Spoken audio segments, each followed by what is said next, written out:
Of course. Hello everyone, and welcome back to yet another General Cadaver video. Today's video, we're going to have some movie talk. I have one less movie than last time. I only got around to watching 6 movies this time around.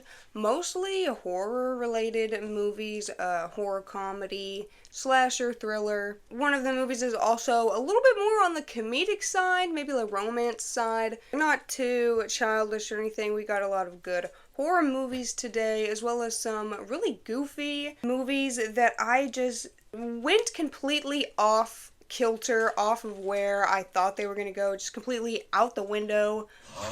Just absolutely crazy. So, yeah, we're going to get into the 6 movies, 6 crazy horror random movies that I managed to watch. So, first up, I have Nobody Sleeps in the Woods Tonight and Nobody Sleeps in the Woods Tonight 2. Nobody Sleeps in the Woods Tonight is from 2020, and Nobody Sleeps in the Woods Tonight 2 is from 2021. I'm guessing it was so popular, they had to make another one the next year. Either that or they already had it planned. I'm not exactly sure. These 2 movies are Polish. I either watched them on Netflix or Tubi, I can't remember. We're going to start with the first one to go into chronological order. So the first one is about this group of kids that are technology dependent. It says, I'm guessing they're all just addicted to their phones. We see them come with their phones, and the counselor people, camp counselors, camp watchers, workers, staff take everybody's phones, everybody's electronical devices. Some people have more than one. Most people just have a cell phone. We follow mostly this girl. She's just looking around, looking like she doesn't really know anybody. And this is also when I found out that the movie was not in English. I personally had to switch it to dubbed. I just can't focus on watching a movie and reading at the same time. I have to pick one. I have to pick which one of my senses are messed up, so yeah, I'll just pick my eyes, kind of like everything not lining up with their mouths and stuff like that. I did go with the dubbed version of this movie just because I had no idea what anyone was saying. The movie starts with a very nice scene, like a postman coming to this house and getting dragged into the basement of the house. I believe he sees a weird figure, or a weird hand reaches out and basically pulls him into the small window. So the girl we follow, I believe her name is Zoja. I'm not sure exactly how it's supposed to be pronounced. She has also lost her family in a car accident. And in addition to, I guess, a technology addiction, they go to camp at night, and there's these 2 characters. One of them is kind of like a more slutty girl, just for lack of a better term, I guess in comparison to Zoja. She's more, I guess, I don't know, I think it was trying to put that stereotype on her. I guess when it comes to characters, she's like that archetype. That's like what her character is filling. Her and this other guy, he's kind of like funny. He's pretending to be like a big player with the ladies, but it turns out he's on the lake with the girl that I just mentioned, and they end up having an intimate scene together. And then when the girl walks off, he's back on his phone. I guess he somehow has a phone that he snuck. I don't know how the people didn't find it. I guess they don't have metal detectors. But after they get done having sex, he just pulls out his phone and he's on the Polish version of Tinder or whatever they have there, some dating website. He's scrolling through women, which I don't even know how he gets service in the middle of nowhere.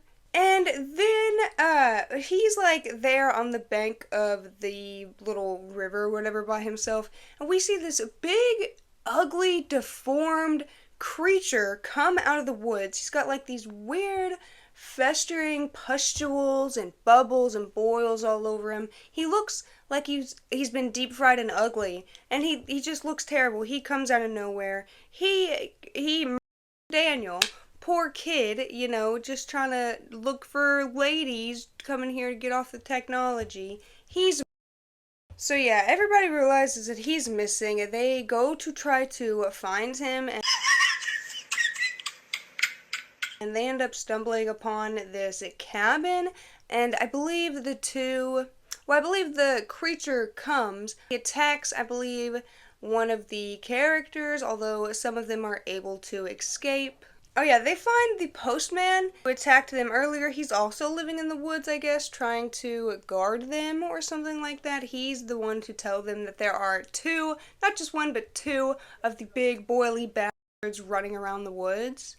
Apparently they used to be two normal brothers, but while they were playing outside, a freaking meteor came out of nowhere, just thought that they were dinosaurs, I guess, and just decided to land on them. Okay, well, it didn't necessarily land on them, but they were close to it, and they did end up bringing pieces of the meteorite back to their house and putting them under their beds. This weird black liquid starts coming out of this meteor, this piece of rock that they have, and I'm not sure if, like, the fumes from it start changing the two little boys, but this liquid gets on them, and it just mutates these boys into these grotesque, boily, weird, vicious, savage versions of themselves. Their mom would feed them animals and stuff, but eventually she died. And the brothers were left alone to basically fend for themselves in the woods. They end up coming back, the two brothers. They kill almost everybody.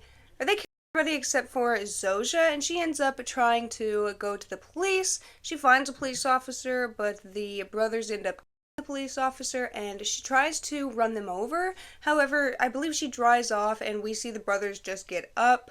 So, seemingly, presumably, they are immortal, and more than likely has something to do with the weird meteorite that landed and that they kept under their bed. Whatever sort of alien powers or technology the thing came with has definitely changed them, and for the worst. I mean, they can't die, but they're also hideous, grotesque looking, and they eat everything. The animals, humans. I don't even know if they kill animals before they eat them, like we do, like civilized people do. Nobody Sleeps in the Woods Tonight 2 opens up with this rookie cop going to the police station, but not before he goes to this gas station and gets this nasty hot dog filled with mustard.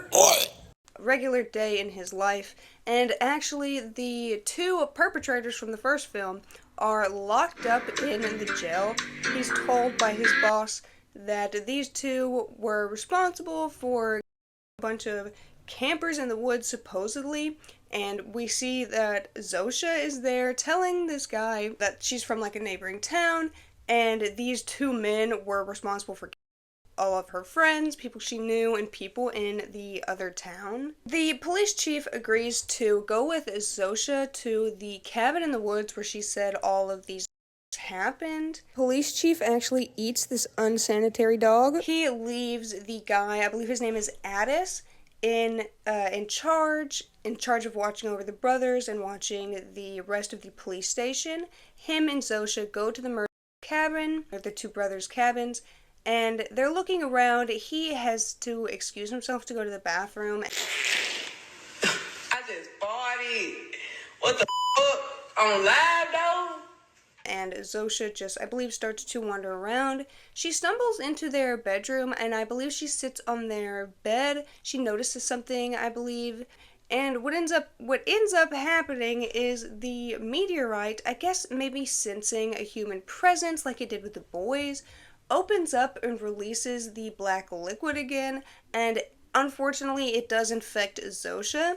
Zosha is turned physically into some sort of creature like the two brothers. She looks more akin to some sort of like spiky tree monster almost. She doesn't have as many boils and pustules as the two brothers, but she definitely changes form into something that's like definitely not human, definitely far from human. And the police officer comes out of the bathroom. Zosha attacks him and kills him. I'm assuming she eats him now that she has the appetite, just like the brothers, for human flesh or just any flesh that isn't her own. Addis tries to call his sergeant and he gets no answer, so him and another fellow cop of his go to investigate the cabins where the sergeant said that he would be. They find their sergeant's corpse in the house, so they contact these two hunters. I guess they're just really good at hunting animals, so the lady, Vanessa, I believe her name is, just contacts them for help. They go out, they're searching, they're trying to help them, but one of the hunters gets his hand caught in a bear trap, so they have to take temporary shelter in this other abandoned cabin. They meet with some other people and they try to attempt to ambush Zoja or lead her out using one of the women as bait. However, Zoja's smart enough to anticipate this or somehow knows what they're going to do, so she ends up killing a few of the people, I believe leaving only Addis. Actually, it's only Addis and Vanessa. They have to take refuge in the cabin after Zoja everybody else, and they're getting into a heated debate. Zosha breaks in and tries to attack both of them. Addis tries to shoot her, however is unable to, and this is when we see Vanessa push him towards her, kind of sacrifice him so she can live, and she runs and leaves the building, getting in a vehicle and fleeing. She produces a stinger from her throat that stabs Addis, and he is turned into whatever creature she is. I'm not sure if she is the only one who's able to use this stinger, or if the two other brothers who have been infected by the meteorite are able to do this. We don't see them do this, however. They start talking about, what did you do to me? What are we? And Zosha goes into a weird explanation of what they are and where they came from. They're basically infected with this form of space evil, is basically the simplest way to put it. The two of them then proceed to have an insanely grotesque scene in this full body costume, full body makeup. They have weird hands, weird genitals. Her boobs are really old and gray and spiky. It's just, it was horrible. I was looking at the screen, mouth agape, asshole clenched, just unable to process really what was being put forth in front of me. Vanessa runs in, tries to help Addis, even though he's now changed. Zosha tells him to Vanessa, however, when Addis does not, Vanessa goes over there and basically rips her face off, killing her out of some form of jealousy. I hate that bitch. I hate her. I hate that fucking bitch. She tries to leave Addis behind, but she's basically run over by some military trucks who proceed to take Addis and take him in the truck, take him to a facility, and they're doing weird tests on him, picking and prodding him.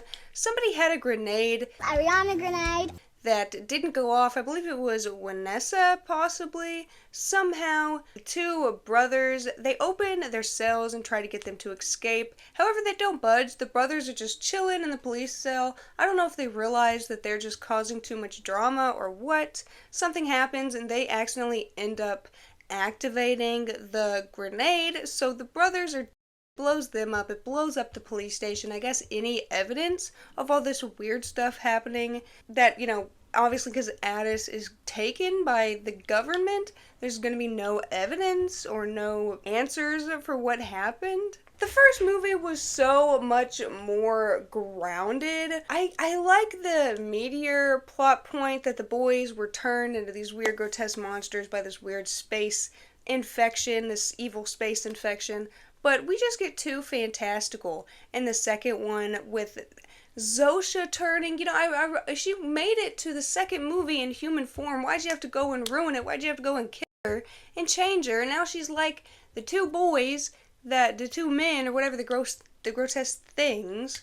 She's changing people. We root for these people as humans, and then you change them into the monsters. We can't just think that the monsters are going to be okay now. We can't just root for the monsters now, especially when they're as ugly as they are, having scenes full blown in somebody else's house on somebody else's dirty bed. I guess they don't have germs or decorum in the evil space monster infection. And why does she look so different? If she was infected the same way, I get Addis looking different since she was infected by this weird stinger or the thing that she had.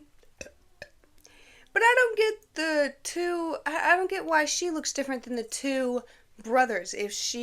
Maybe age has something to do with the infection, how it changes people. They actually don't look that different. I much prefer the first movie to the second one. I liked where I thought the story was going in the first one, just these two grotesque brothers that were deformed, that people. They barely make an appearance in the second one. They honestly just sit there in their jail cell, making some grunting noises to each other, maybe have some little back and forth, but they don't act. They don't really kill anybody. They're not even villains in the second one. We're kind of rooting for them the whole time to come back and do something interesting. But then the only interesting thing we do get is disgustingly interesting, because it's basically the two tree monsters from Pan's Labyrinth going at it. I don't even understand. Did they even like each other in human form? Was there like something we missed, or was like the monster thing? She like sniffs him and just accepts him, but then she thinks he's a coward at the end. It's just crazy. The first one had so much more going for it, and the first one wasn't even good. I gave the first movie 3.5 stars on Letterboxd. The second one, Nobody Sleeps in the Woods Tonight 2, I gave 1.5, because at least they tried. I mean, I like that they went into a creative direction. You know, they didn't go for the, as much as I love slasher movies and horror movies like that, it would have been the most expected thing to go. It would have been the most anticipated direction for them to have taken the film in. I like that they tried something different and went out there. I do like the full body makeup. I like the monsters. The meteorite space infection explanation for why the boys look like that is also really unique and funky fresh. But it's not my cup of tea. I can see somebody liking this movie and these two movies. I can definitely see it, but they are very different from one another, the first and the second, and I do much prefer what the concept of the story from the first one, and I honestly would just write off the second one completely. I would just write off the second one completely and honestly just leave the first one as a cliffhanger. It would have been much better that way, in my opinion, much more entertaining. Just because it makes sense. It's not like what the moment, but it's not a bad film. The acting's good, the makeup's great. Those are really, really nice, especially in the first one. Yeah, and I can't say the second one's not memorable with the weird monster scene, and the two big brothers, they remind me a lot of the three brothers in Wrong Turn, who scared the shit out of me for most of my life, ever since I saw the fourth movie, the Asylum movie, where they're in it's not called Asylum, but they're in an asylum. And the snow and stuff was actually the first Wrong Turn movie I ever saw when I was a kid, and it has scarred me for my entire life. I live around woods, and it's hard for me to look outside at night. It's hard for me to be outside at night by myself around the woods. I always feel like this big, mutated human creature is going to come out and eat me alive, string me up. It's just absolutely terrifying. So I really, really do love the brothers' designs, because they are terrifying. They just look diseased, putrid, they look slimy and gross. They look like they don't bathe. Like, you can tell they smell horrible, and that's just terrifying.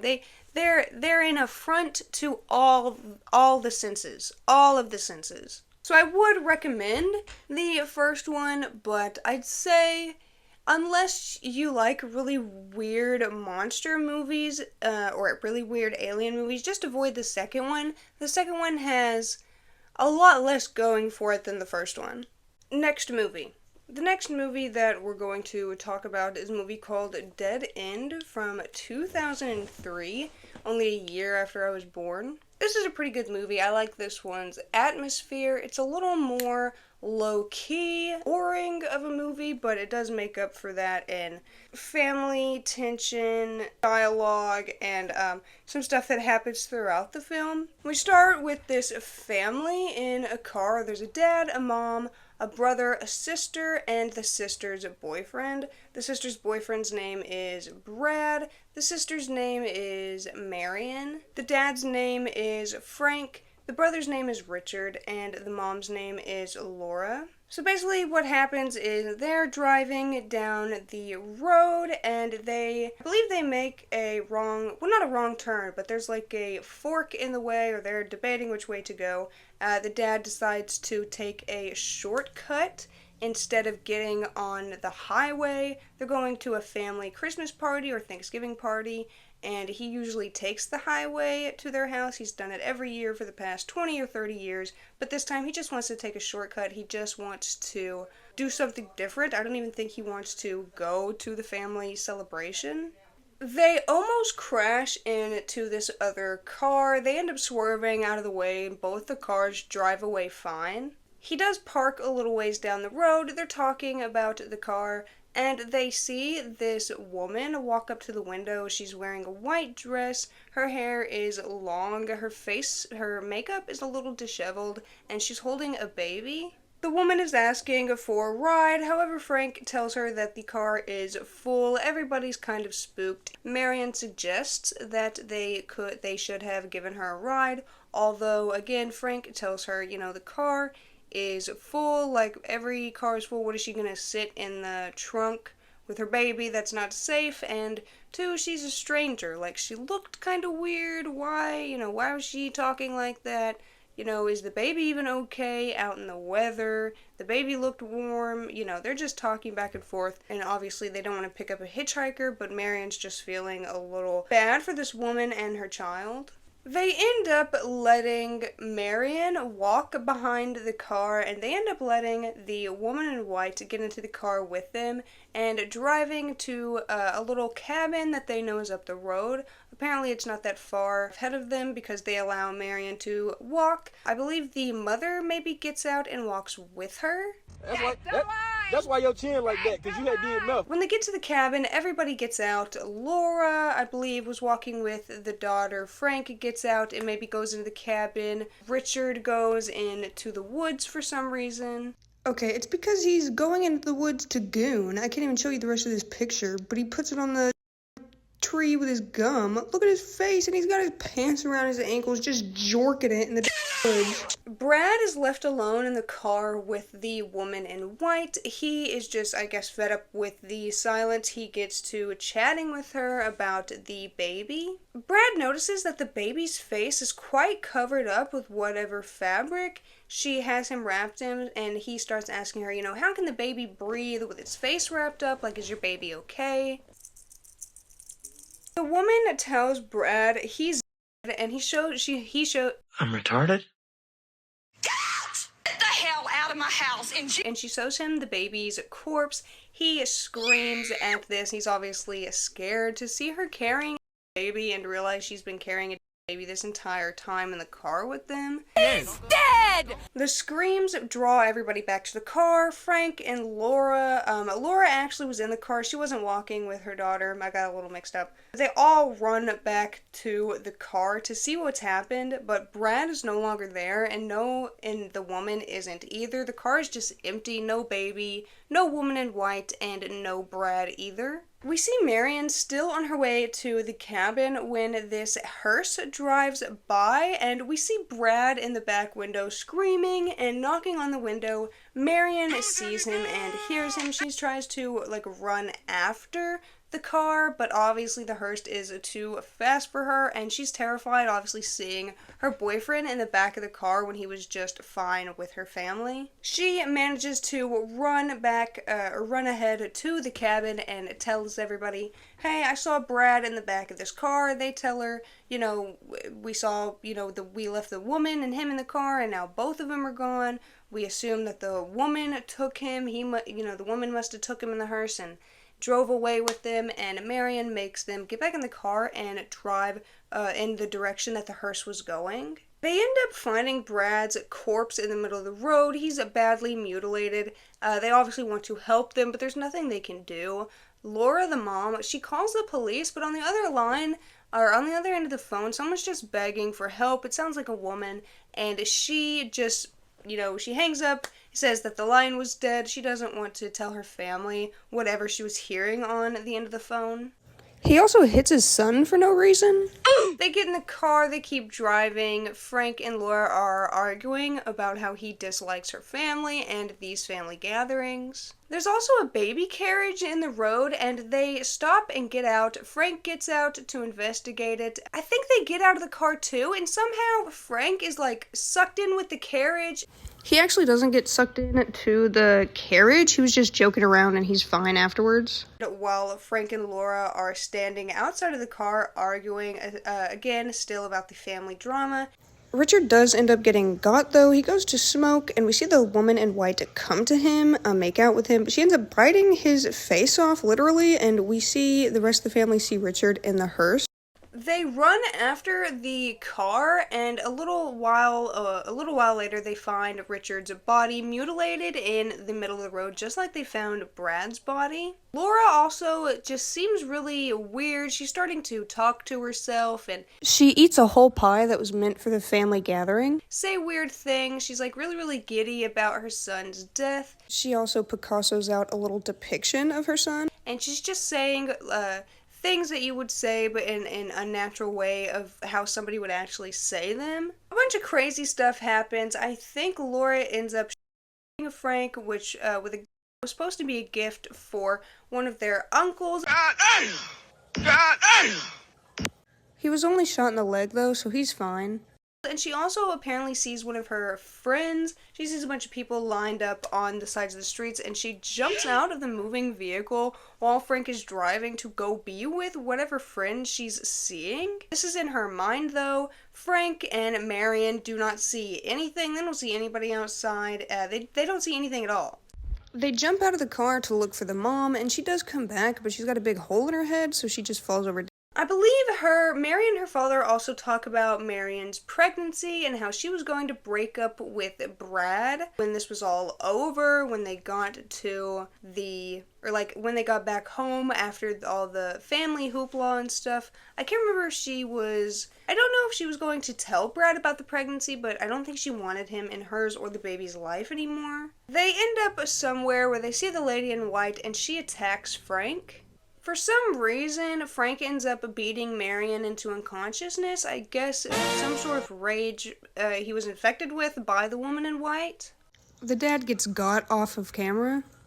When Marion wakes up, she walks along the road and she sees all of her family members, including her boyfriend's body, in body bags, and she's crying. She's really upset. She doesn't know what's going on. You know, they were just all on the road or in the middle of the woods, and now everybody's in a body bag just laying there. The woman in white comes to her and tells her that the hearse is now here for her and she needs to get in, to which Marion does. We then see Marion wake up in the hospital. She's got a bunch of bandages on. She's a little bit injured. She's surrounded by some nurses who are talking to her about what happened, and there's also a doctor. We see the doctor's name is Marcotte, and Marcotte was the name of the street that they were trying to find the whole time. Outside, talking to someone, a dude who says he found the car crashed, and he confirms that she's the only one who survived. There was, everybody else in the car that he saw was, nobody else lived. The doctor's confirming that with him as well. Apparently, there was also another crash involved in their car crash containing a woman and her baby, and they both also. So Marion is the only survivor of a 2-car pileup out of Frank, Marion, Laura, Richard, Brad, and the 2 people. So out of 7 people, Marion was the only survivor, the sole survivor.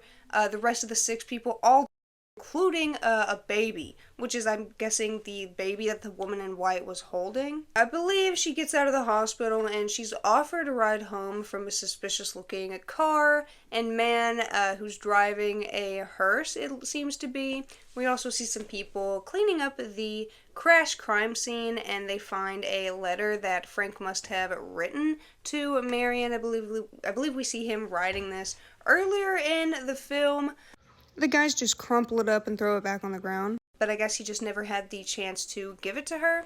Obviously, in the beginning, when they almost crashed into that car, they didn't swerve and they weren't okay. This was actually, I've heard some people say, like, the theory that this was like the order of how they was how they died in the crash, and this is just how Marion's brain is like putting all the pieces together and remembering it before she wakes up from her coma. Obviously, because she was in like a little bit of a coma or a medically induced coma or just passed out from brain damage. You know, it's technically kind of the same thing, I would say. Or at least in her case, in the case in the movie, it doesn't really matter if she was out cold, knocked out, or if she was actually in a medically induced coma or in a real true coma. She was also pregnant, which I guess kind of explains why she was so caring and trying to be nurturing to the woman and her baby.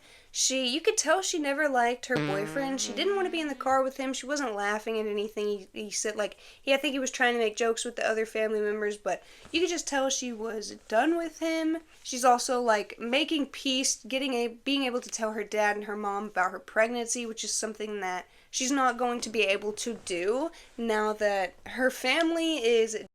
She does ask about the baby when she wakes up in the hospital, and they do tell her that the baby is fine. So I guess out of 8 people, I mean, I don't believe that new unborn babies are people, but in this case, I guess out of 8 people, you know, her and her unborn baby were the only 2 survivors. She is happy about the baby, I think, so I do think she plans to keep it now, especially, I guess, because she had the opportunity in her mind, at least, to tell her mom and dad about the pregnancy. I don't know if she's going to tell everybody else how, you know, everybody's going to feel that the Christmas party that they were going to.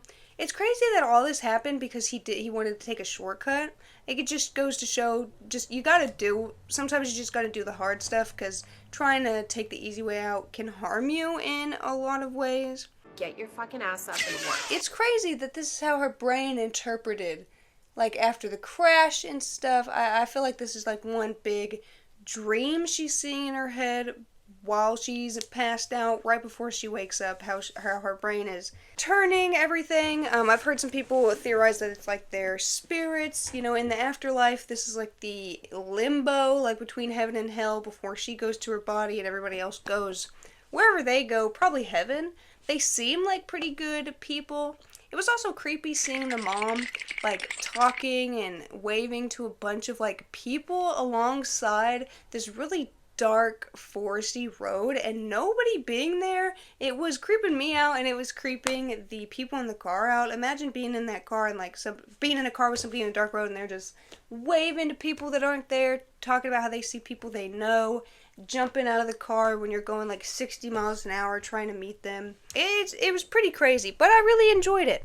I thought it was going to be boring, but it had a lot of good aspects. It had a lot of good acting. I liked all the actors and actresses in it. Some of them I've seen before, some of them I've never seen before, but it was a really good movie, and the atmosphere was nice too. It's technically a Christmas movie.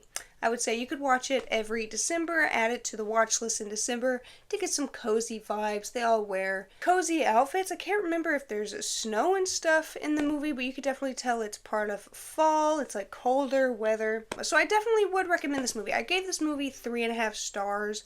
On Letterboxd, I wouldn't say it's like the perfect movie or the most entertaining movie, but I could definitely see it being somebody's favorite movie or something like that. It's got a little bit of 2000 schlock in it, just enough 2000 schlock, while still having a really compelling story and really, really nice characters as well. Next movie. Alright, we're back with the next movie. We're going to talk about Near Dark. This is a vampire horror western from 1987. This is a really interesting vampire film. They don't use the term vampire, I believe, in the film. I'm unsure what they call, like, their condition, or they just say they have a sickness, or they have a sickness, or they have something that causes them to be what they are. Basically, we start with this kid named Caleb. He's like this small town kid, small town country desert type of setting. He runs into this girl. She's really, really pretty. She has really short blonde hair. Her name is May. They run around together, talk, and stuff like that. He also meets the rest of her little entourage. There's an older lady and guy. They're together. There's a dude played by Bill Paxton named Severin. There's also a kid and May. There's like 5 of them. They travel in this van for protection, obviously from the sun and from humans. May bites Caleb, turning him into one of them. She wants a companion, basically, just like another character. We see the child character. He's also a vampire, but he was turned as a child, so he's been a child for a long time. So him and May share this yearning for a connection. Apparently, actually, May was turned for this child vampire, but obviously she was like 17 or something, and the child vampire is in a much, much younger body, more like prepubescent body, and May obviously had a post-pubescent body, so she just never liked him, unfortunately. I guess that's why she's seeking out Caleb. Nobody else likes Caleb. They want to kick him out, but they end up giving him a week to prove himself with their crew. He can't kill anybody, though. He refuses to. He's just too much of a coward, and May has to kill for him, ends up having to kill the victims he was supposed to, and she feeds him by letting him drink the blood from her wrist instead of him finding food for himself. And this again causes a lot of problems with everybody else in the group. There's a really big bar scene where Bill Paxton's character Severin, everybody in this bar. Okay, Severin doesn't off everyone, but they each have their own person that they off and drink from. Basically just goes crazy. It is a really, really good scene. I really, really like Bill Paxton's character. Yeah, Bill Paxton's performance was very, very good in this. And he's a very attractive character, very, very fun character to watch as well. He's very, very entertaining on screen as this kind of like almost 200-year-old vampire. They escape the bar with Caleb's help, so they decide to let him live for a little bit longer, continue to take him with them. They end up at a hotel, and we see Caleb's dad and his younger sister have been traveling around looking for Caleb. Obviously, he just kind of disappeared in the middle of the night one night after going out with some strange girl, so they're very worried about him, and they've been trying to follow him, and it just so happens that they've ended up at the same place, like by coincidence. I believe maybe the girl or the dad saw the van when they kidnapped him, saw like somebody take him, saw him trying to come home in the morning, but he was like smoking and stuff like that on fire, obviously because he's infected now with the vampire disease. But I don't believe they recognized the van, or they must not have seen the van when they pull up into the same motel. They actually burned down the van to get rid of any evidence, and I guess they knew that the little kid was watching or had seen them. The child character goes out and sees Sarah, the younger sister, and obviously she's a prepubescent child, just like him. He sees her and he wants to turn her into a vampire so that eventually she will meet him in age and like want somebody with her body type, I guess, for lack of a better word. So he takes her in to meet everybody. She sees that her brother's there. Then the dad comes in. They want to him, but obviously Caleb is not okay with this. He eventually gets the father and the sister out, although the child boy character, the child vampire character, is almost like holding her at point or knife point or something, trying to get her to stay and be with him. Sarah somehow opens the door, letting in light, and they escape. Someone ends up saying, why don't we give you a blood transfusion, like take whatever vampire blood out of you. They don't say vampire blood, but let's just put human blood back into you. So they end up doing that, and miraculously this is the cure for vampirism. In this world, he turns back into a human. We also see the rest of the vampires are still searching for Caleb and Sarah. They want both of them still. May ends up luring Caleb out while the rest of them steal his sister. I can't remember what they do to the dad, but they take his sister. He is like on horseback going towards them. The horse throws him off. He finds this other vehicle and he's met with Severin, obviously trying to attack him and kill him. So he ends up running Severin over after Severin pulls out all the wiring from the engine of the car he's driving. And Severin is presumably dead.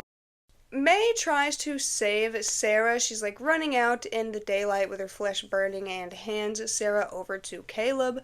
We see that the little boy vampire runs out. He's running after Sarah, which he's actually really afraid of the sun, so this is like a testament to how much he must feel for Sarah if he's running out. Like, his biggest fear is the sun and he's running out in the sun to get her. That, or is like one final thing, just kabowed, because he knows that they're all about to die. And we do see that the older couple too, they drive off in the van, something happens, and the sun gets to them as well. We also see that May wakes up. She is, fully healed and everything, and we also see that she is human. Apparently, Caleb and his family have given her the blood transfusion while she was out cold, while they thought she was dead. I don't know if the human blood caused her to heal. They must have waited for her to heal from all her burns and stuff, and then given her the blood transfusion because she's not, burned anymore. I really like this movie. I do think everyone in this movie is kind of dumb, though. I mean, I get that you want love, I get that you're lonely, but how... And I get that she was just turned into a vampire, but you have to pick your victims very carefully. Obviously, yeah, Caleb's super cute, yeah, great, but he has a family, he has a little sister, a dad, he has family ties. When you're a vampire, it's Predator 101 to pick a victim who has no family ties, nothing to tie them anywhere, no loved ones. And how did you know that? Reading my mind? Per se? I just feel like May should have been smarter with who she bit, and I feel like everyone else in the van, they shouldn't have just given in to May. I feel like they should have, if they wanted to, Caleb, they should have just done it and accepted the consequences of however May was going to act, because I don't think all the vampires should have died.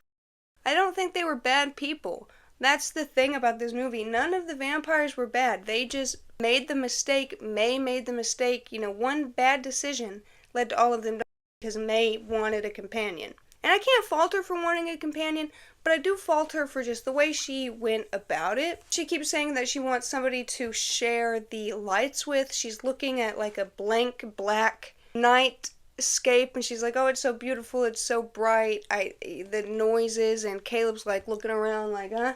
Because we're human, we don't see anything. And I get that she wants that, but still, that's not the most important thing. The most important thing is safety, is keeping you and your family protected. And I don't understand how a vampire being, and she must not have been super old. I don't think she was 150 years old or older like the rest of them, but still, she should have been smarter. She should have taken... I'm sure the other vampires warned her about what could happen, about feelings or something. I mean, granted, maybe they don't really feel them that much anymore, so maybe they're not in tune with humanity and the way that she is because she's a newer vampire. That level of humanity is probably still there in her. But I think I even said on my Letterboxd review that everybody's just kind of dumb. And Caleb's dumb.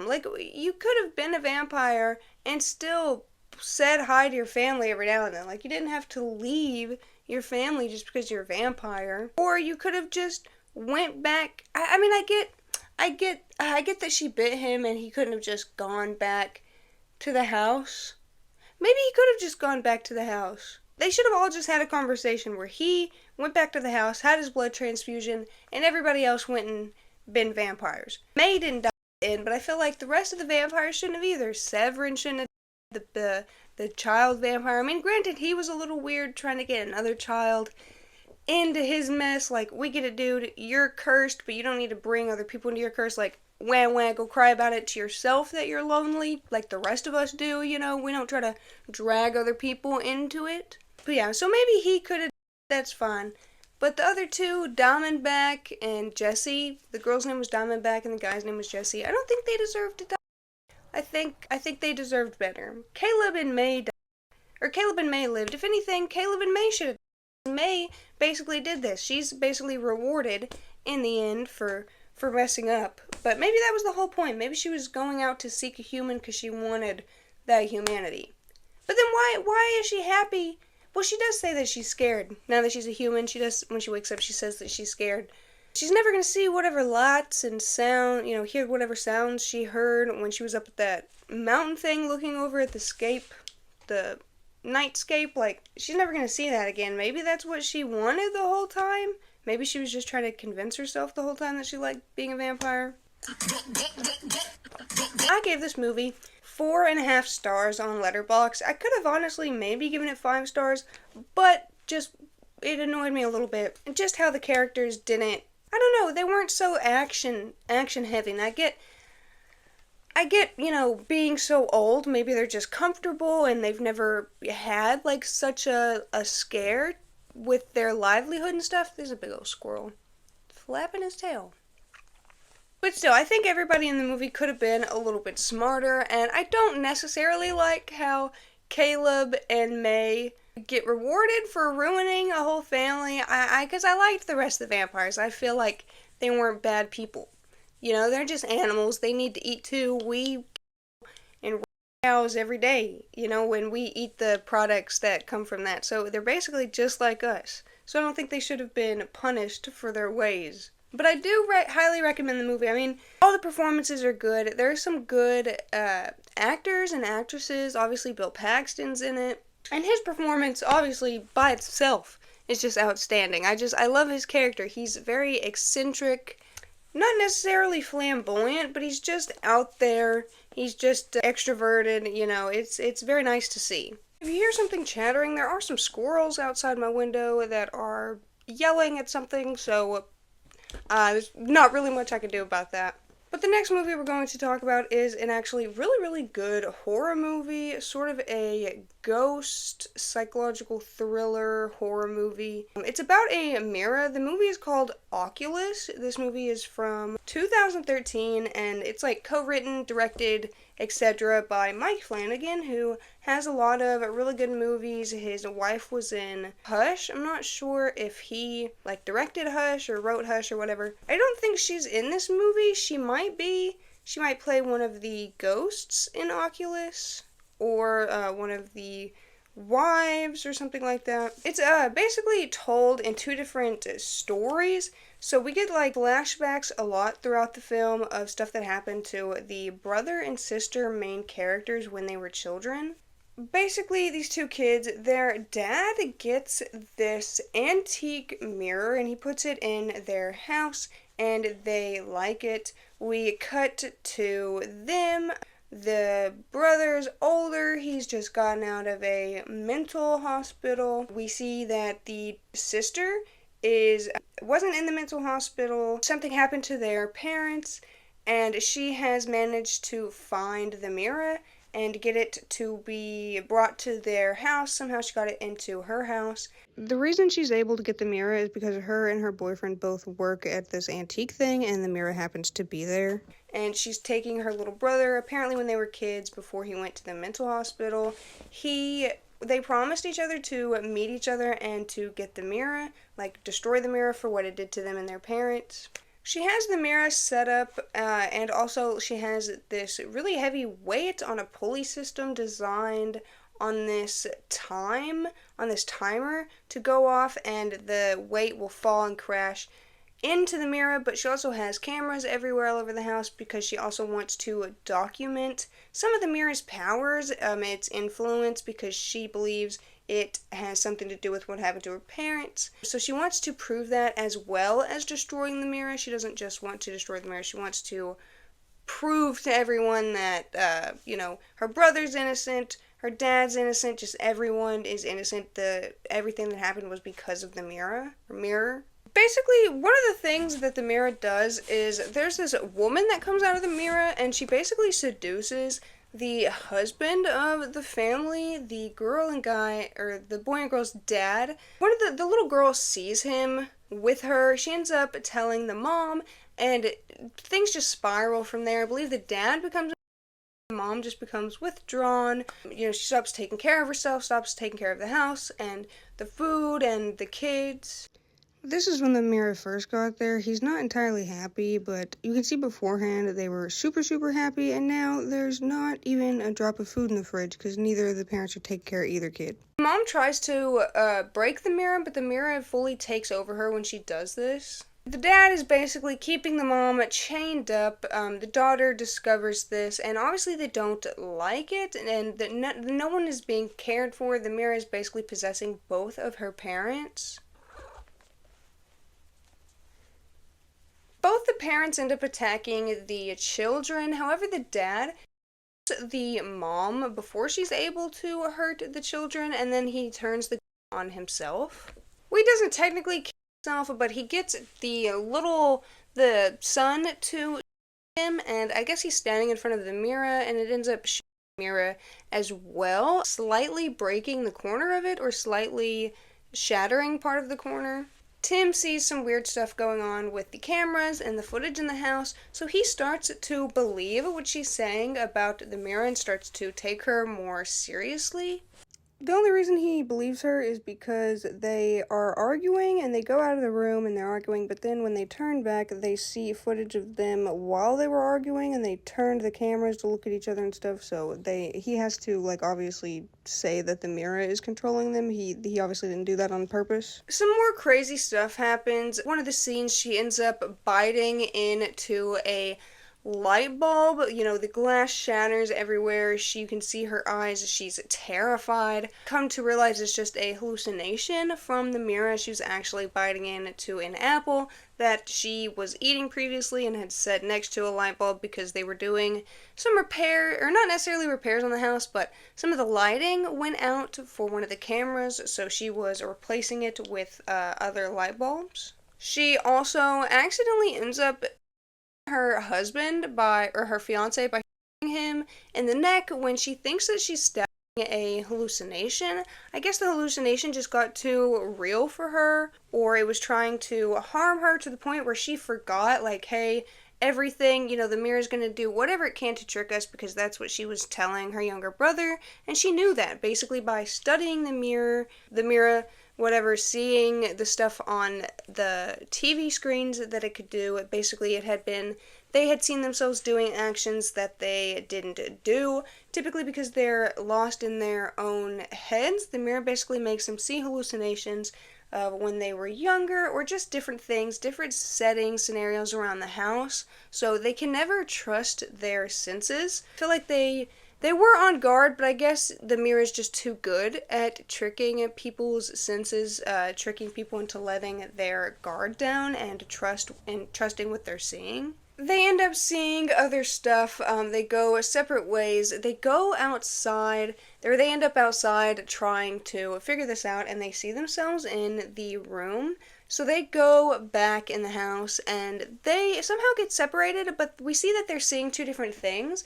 Tim ends up releasing the pivot. He sees the mirrors all alone by itself, so he says, okay, I'm going to end this by finally destroying the mirror. So he lets the pivot go, and at the same time we see that his sister is walking towards her mother's spirit. We see the spirit of her mother, or the possession of her mother. Like, obviously now her mom's stuck in the house in the mirror in ghost form, so it's either the possession of her mother or her mom's actual spirit, but I think it's like the mirror doing this.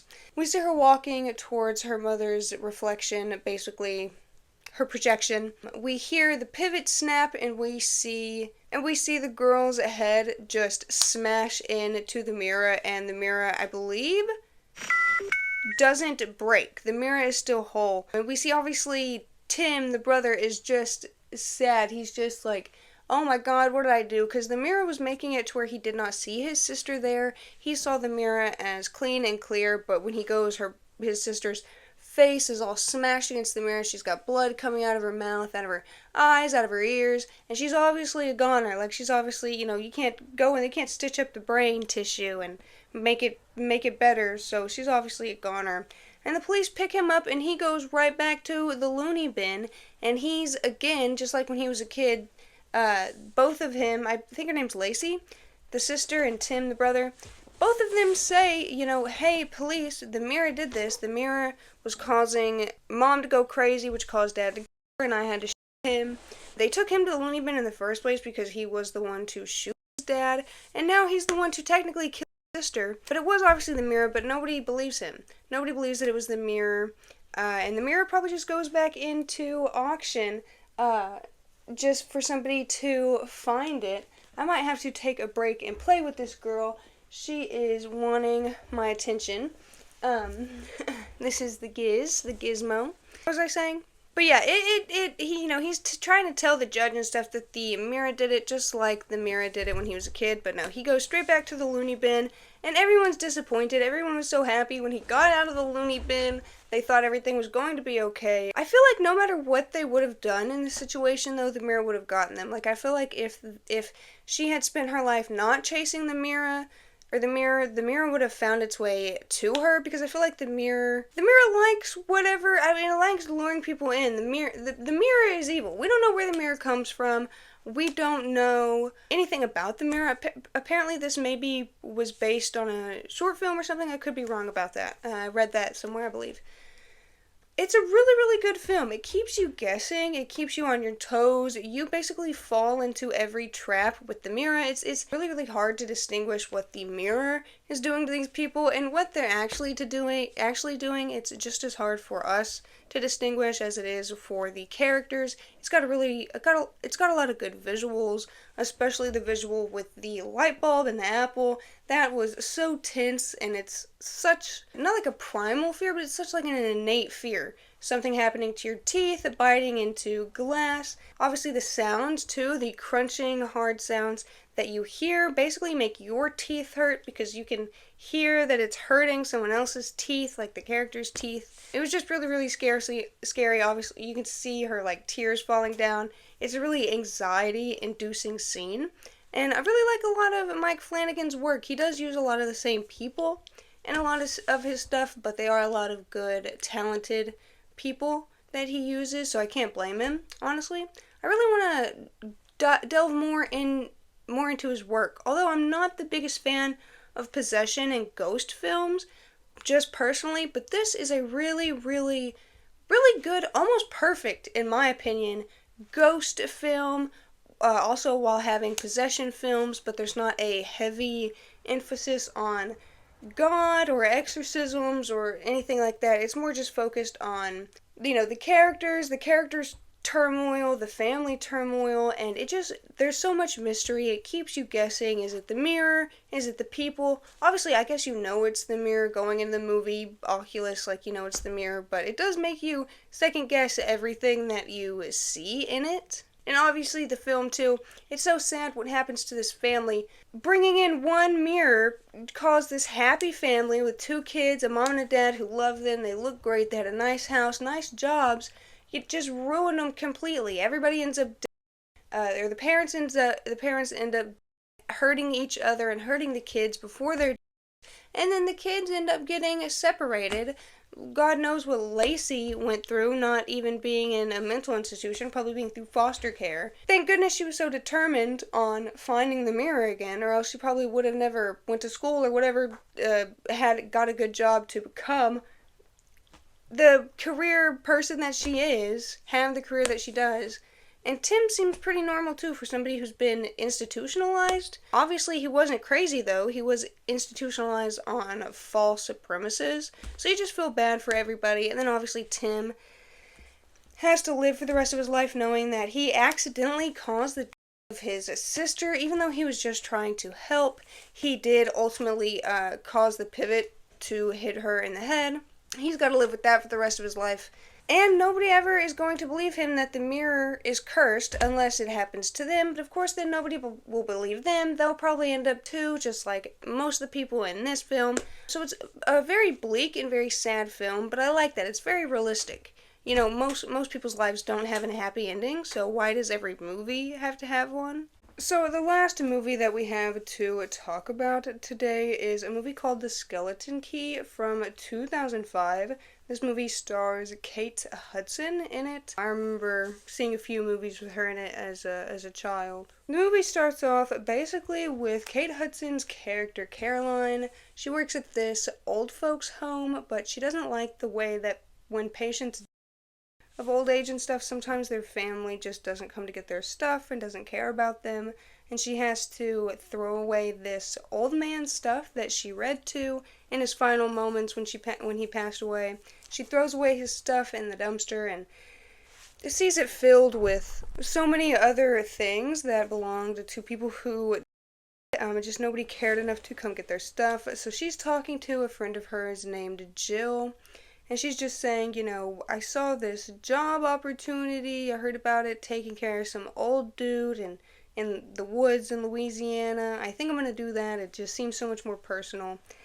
And she also had lost her father recently. I'm not sure how recently, but she lost her father recently to like an illness. He was older and she wanted to be there to care for him, but she just wasn't. I can't remember if she couldn't be there for her dad or if she just made some choices like blowing her dad off and he just ended up dying before she could get to him and spend some time with him. So she just feels really, really guilty, and she just really wants to take care of someone, I guess, and like make an impact. So she goes to this place and she meets this guy Luke, who is a lawyer for this old couple. The old couple is Violet and Benjamin Devereaux. Benjamin is paralyzed. He can't move or speak, and Violet takes care of him. They really just need Caroline there to take care of the house and stuff like that. She also, I believe sometimes she takes care of Ben, bathing him and stuff like that, the stuff that Violet can't do. But anything else that Violet can do, Violet is pretty stubborn, strong-headed. She's like the head of the household. She wants to do it. She accepts the position. Shortly after she accepts the position, she's looking around the stuff and she notices this photo of two white children, and she picks it up, and behind it falls out this picture of two black servants. I believe on the back it says Mama Cecile and Papa Justify. And one night, Ben tries to climb out of his room. He's like on the roof climbing out. It's pouring rain outside. He climbs across the metal roof and falls down. We don't know how he got the strength to fall down. Violet quickly says, you know, give him his remedies, this medicine that she gives him daily. And Caroline's freaking out. Everybody's freaking out. She goes into Ben's room and sees a sheet that says "Help Me" written on it, and she hides it for later before she goes outside to bring medicine to Violet so that she can give the medicine to Benjamin. She finds this little room in the attic. She also sees like this picture of two black servants and two little white kids just tucked behind some photos, and she learns that the room that she found in the attic, she learns from Violet that it used to belong to a woman named Mama Cecile and a dude named Papa Justify, who used to be slaves at that very house. They worked for this, or were slaves to this rich white family who had two kids, and it was like a mom and a dad. One night, they were caught performing some sort of hoodoo ritual on the two Thorpe children, the two white kids back in the day, Mama Cecile and Papa Justify. So we see that they were having a party and they couldn't find the children. When the parents finally did find the children, they were in the middle of this like ritual, hoodoo ritual. So everybody was obviously white in this party. They took Mama Cecile and Papa Justify, they took them out and they literally hanged them hung them on a tree like outside of their house, lynched them basically. And then somebody even set them on fire, and we see the two white kids watching like from the upstairs window where they were. Apparently nobody got in trouble. The police didn't care, obviously, because the police were really racist back then. So they just kind of got away with it. Apparently, though, the two parents ended up going crazy and ended up dying in pretty bad ways, and the children ended up growing up in the house too, and they're the ones who sold the house to Violet and Benjamin. Caroline ends up thinking that Ben believes in hoodoo. He believes he's been cursed basically by Violet, so she goes to this hoodoo shop She learns that like brick dust is protective, and she gets like a recipe, a bunch of ingredients to perform a spell on Ben, where Ben can speak, because she says she doesn't believe in hoodoo, but she believes Ben believes it, so she's gonna try Ben's way to help him. And again, I guess she sees her father in him. She just really cares about this old guy and wants to help him. And it actually does let him speak a little bit. She performs the ritual, rubbing stuff on him, reading an incantation, and lighting some candles and stuff like that. And he's able to speak for the first time in the movie. Get the balls! Get my balls! Get the balls! He basically points to Violet, says, "Get me away from her," basically says that Violet is doing this to him. Violet is the bad guy. Violet's doing something to him to cause him to be like this. At that moment, though, I believe Violet bursts in, because Violet's really controlling again, and she's like, what's going on? Why is he so upset? Tells Caroline to go sleep for the night. That'll be all that she needs to do. She confides in Luke what she thinks, and she takes Luke back to the hoodoo shop that she found. I think she found the hoodoo shop from asking her friend Jill if she knew where one was. And we see that while Carolyn goes into the shop, we see suspiciously that Luke, the lawyer, does not go into the shop. And that'll be important for later. He says, like, oh, you can go in, I'm not going in. Either that, or Luke, like, lets Carolyn go in first, and, like, barely comes in behind her and kind of looks around before he leaves. Okay, so it's the latter, and they don't actually go to the witchcraft shop. They end up going to this old lady's house who has something. I believe they show her the record she found earlier, the Conjure of Sacrifice. But yeah, he does come in after her. He just hesitates, and the lady does have brick dust at her front door. Basically, what ends up happening is Carolyn really suspects Violet, so she tries to some sugar in her tea. They're sitting and they're having dinner, and we can see that we think that Violet has also done something to the food. Neither Carolyn or Violet is drinking their tea or eating. Violet gets up to do something, and we see that Carolyn quickly puts some liquid straight into her drink. The reason Carolyn has to pour the whole liquid into the drink is because when Violet gets up, having suspected it from the beginning. Violet comes back, she takes one sip, and they get into a fight which causes Violet to fall down. Carolyn thinks that she's in the clear. She goes and hides Ben in like the garden shed, puts a tarp over him and stuff. By this time, Carolyn at this time has run to Luke's, because obviously she can't carry Ben's body with her. She's ran to Luke's and she's talking to Luke. He goes in the back room to call for help, and she's looking around his apartment and she sees a bunch of hoodoo ritual books and a bunch of law for dummies books. He comes up out of nowhere behind her and basically chloroforms her, starts suffocating her, and puts her in a headlock, and she goes down. She's out. She's cold.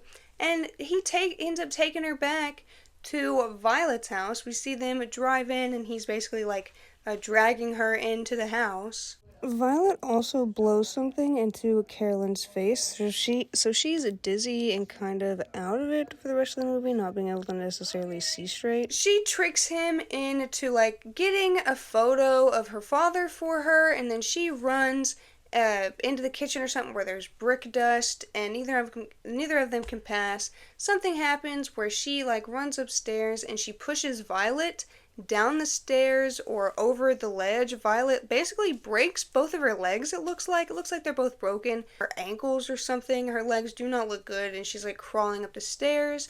We see her grab a spell from Violet earlier that she thinks is a protection spell, so she goes up to the hoodoo room. The hoodoo room is already decked out and set out with this whole little setup, a little ritual setup for her, and does the spell. She's sitting in the circle. She cuts her hair, cuts her hand, puts her blood everywhere, does the spell, and we see Violet up there. Violet's standing behind a mirror. She's oh, she's laughing at her. Carolyn's oh, I've won. This circle means you can't hurt me. And Violet's no, it doesn't mean it can't hurt you. The only thing that the circle protects is you from leaving it. So Carolyn has accidentally unknowingly trapped herself in this circle. And we see Violet, she's like chanting something and she pushes the mirror into Caroline. We see it coming at her. We see a reflection of the white girl, the child that had the spell done on her, and we also see Mama Cecile in the mirror, and then we also see Violet, just flashes them in the mirror. Caroline screaming that she doesn't believe, but obviously she very much does believe because she literally did a hoodoo spell fully believing it would protect her even though it wouldn't, or even though it didn't. Then the mirror crashes down. We see both of them laying on the floor. Caroline gets up, goes over to the old woman's body, picks up a cigarette and the lighter and lights it, telling the old woman, "Thank you, child," which is something that Violet had been saying throughout the movie. We also see some people come up, like ambulances and stuff, and before that, Luke is in the mirror talking, or in the house talking to Carolyn's body, but it's revealed that Violet is in fact in Carolyn's body, and it's revealed that Violet has been Mama Cecile this whole time, and Luke is Papa Justify. Mama Cecile even comments that she wished that she had a black body, but Luke reminds her that the black people never stay. I told you I wanted a black one this time. You know the black ones never stay. They always get too suspicious, apparently, and leave. Like, they leave before things get weird, which is something that her friend Jill had told her to do earlier in the film when she had some suspicions. Earlier in the film, we actually see her talking to one of the people who was going to work for them, but she had a bad vibe, so she backed out of it. We then see ambulance come to get Ben and Violet's body, but it's Caroline in Violet's body, and Carolyn's also been given Violet's body.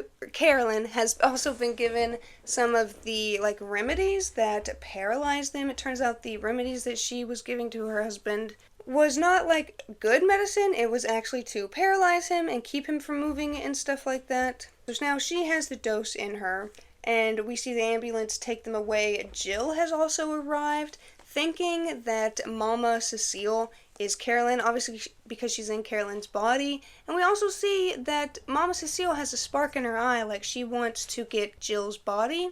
So it's not left on a cliffhanger, but it's just left at a really bleak place. We see Benjamin, who is actually Luke, who's actually the lawyer guy Luke. He has been in Ben's body this entire time, not Benjamin. He's actually a completely different character. He's in the back of an ambulance with Violet's body, who's actually Carolyn. They're looking at each other very sad and stuff. I don't know where they're taking them. I don't know if they have any more money or something like that. I guess the bodies that they're in, their names are attached to money, so maybe they'll be fine. Carolyn's body, Mama Cecile and Papa Justify are just fine. They got new bodies. Apparently they've been doing this the whole time. And back in the day, this must mean that they fully switched places with the two white children, the Thorpe children.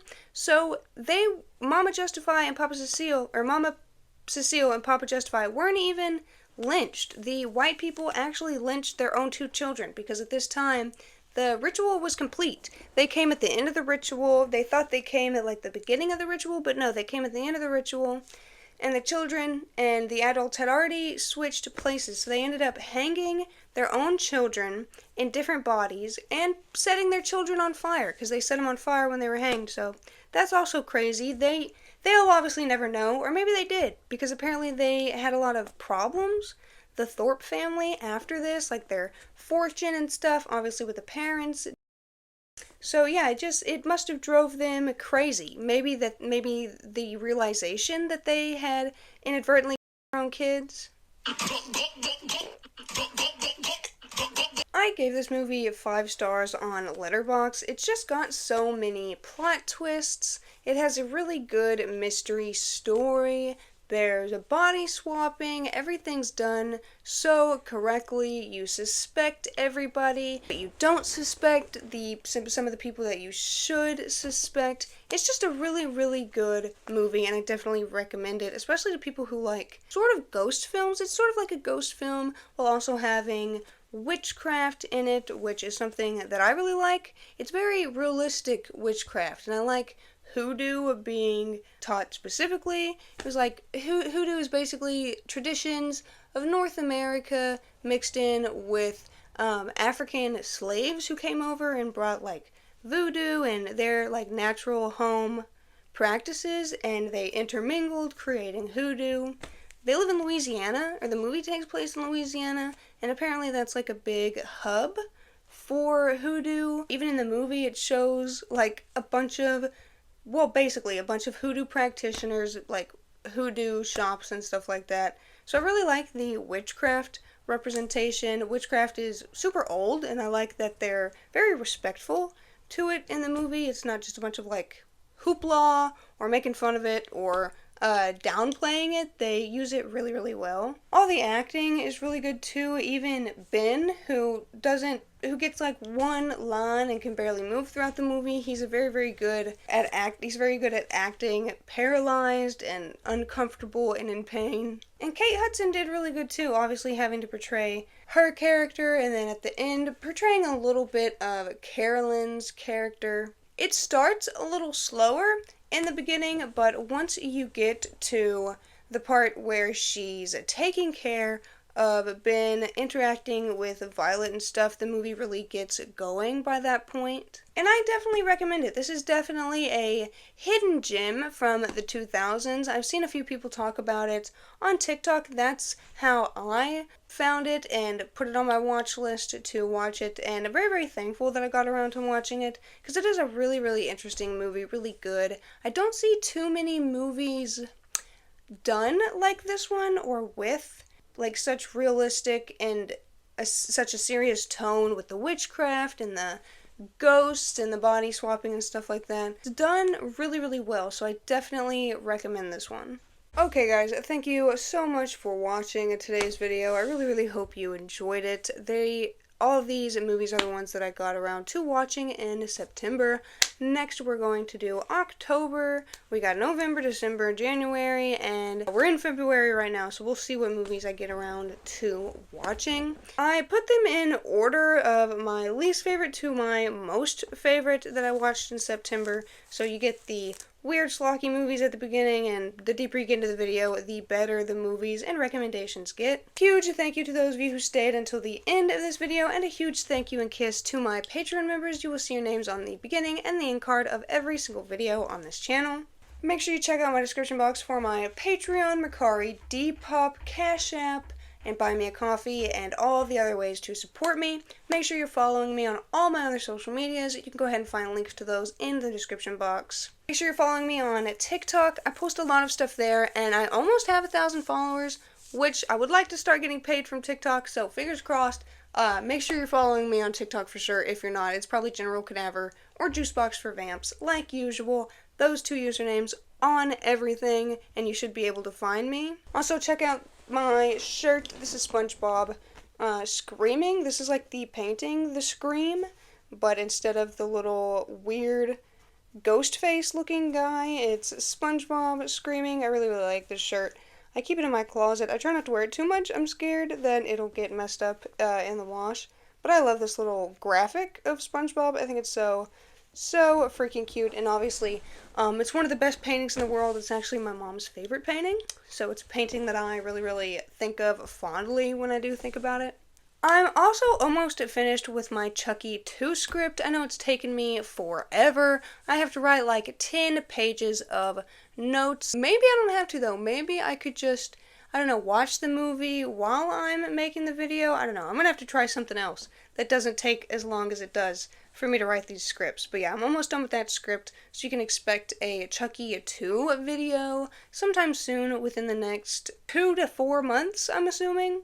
But yeah, huge thank you to you guys for staying huge thank you to you guys for staying this long into the video. Please give this video a huge like. Please comment and subscribe to this channel. Also, hype the video. That's something I've been seeing people do. There's also, it's an option now apparently to hype people's videos. So go ahead and hype this video so I can see what that does, what that will do, maybe for the algorithm. Thank you guys so much for watching today's video, and I will see you in the next one. Bye bye.